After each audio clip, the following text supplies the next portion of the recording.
مسئلہ سود پر غور کرنے سے معلوم ہوتا ہے کہ اس میں سود خوروں کی وقتی نفع کے مقابلے میں اس کا اخلاقی نقصان بہت زیادہ ہے، اس درجہ کہ انہیں انسانیت ہی سے نکال دیتا ہے، اور ان کے اس وقتی نفع کی وجہ سے پورے قوم کو پورے قوم کو خطرناک معاشی بحران کا شکار ہونا پڑتا ہے، مسئلہ سود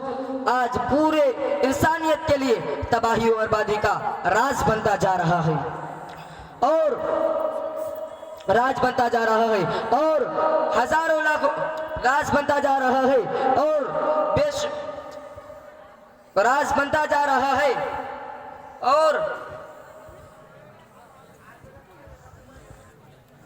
کساد بازاری اس پر شاہد ہے، اور جیسا کہ آج عالمی معیشت کی کساد بازاری اس پر شاہد ہے، اور ہزاروں لاکھوں افراد خودکشی کرنے پر مجبور ہو گئے، اور بے شمار ملازمین اپنی ملازمتوں سے ہاتھ دھو بیٹھے۔ جب تک سود کی لعنت سے دنیا کو پاک نہیں کیا جاتا تب دنیا اس طرح معاشی بحران کا شکار ہوتی رہے گی۔ محترم مفتی صاحب، آپ نے قرآن و حدیث اور عقل کی روشنی میں سود اور جوئے کی حرمت کو اتنے اچھے انداز سے سمجھایا کہ بات پوری طرح سے سمجھ میں آ گئی اور اپنے گناہگار ہونے کا احساس بھی ہو چلا۔ لیکن میں آپ سے یہ پوچھتا ہوں، آج پوری دنیا میں سودی کاروبار و لین دین کا معاملات کا دور و دورہ ہے، تو ایک مسلمان کس طرح اپنے دامن کو سودی لین دین سے بچا سکتا ہے؟ کیا آپ کے پاس اس سے بچنے کے لیے کوئی متبادل صورت بھی ہے؟ ہاں، کیوں نہیں؟ اسلام نے اپنے ماننے والوں کو سود و انٹرسٹ سے بچنے کے لیے کئی طریقے بتلائے ہیں۔ حقانی صاحب، آپ اپنی تجارت کو فروغ دینے کے لیے مشارکت یعنی پارٹنرشپ کی صورت کو اپنا سکتے ہیں۔ مشارکت کا طریقہ یہ ہے کہ اگر آپ کے کاروبار کو ترقی دینے کے لیے کسی سے کوئی قرض لینی ہو تو اسے اپنے کاروبار کا حصہ دار بنائیں اور نفع فیصد متعین کیجیے، اور اگر کاروبار میں نقصان ہو تو آپ کا پارٹنر بھی اپنے سرمایہ کے تناسب سے نقصان میں آپ کا شریک ہوگا۔ مثلا کاروبار میں آپ کا سرمایہ 700 روپے ہو اور آپ کے پارٹنر کا 300 روپے، تو نقصان کی صورت میں آپ کا نقصان 70% ہوگا اور آپ کے پارٹنر کا 30%۔ شرکت کی صورت میں کسی ایک فریق کے لیے نفع کی ایک خاص مقدار متعین کرنا، مثلا یہ شرط لگانا کہ مجھے ہر ماہ 100 روپے نفع ملنا ضروری ہے، درست نہیں۔ اسی طرح اگر کسی شخص کے پاس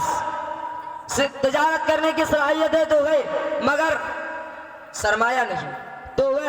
مزاربت یعنی سلیپنگ پارٹنرشپ کی صورت کو اپنا سکتے ہیں۔ مزاربت کا طریقہ یہ ہے کہ کسی ایک شخص کا مال ہو یا سرمایہ ہو، دوسرے شخص کی محنت، اور اگر اس صورت میں کاروبار میں نفع ہو تو طے شدہ معاہدے کے مطابق فریقین میں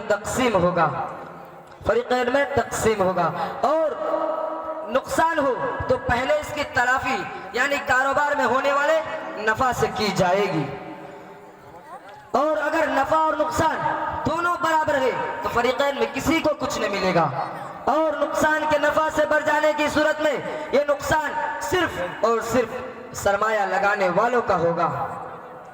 پٹیل صاحب،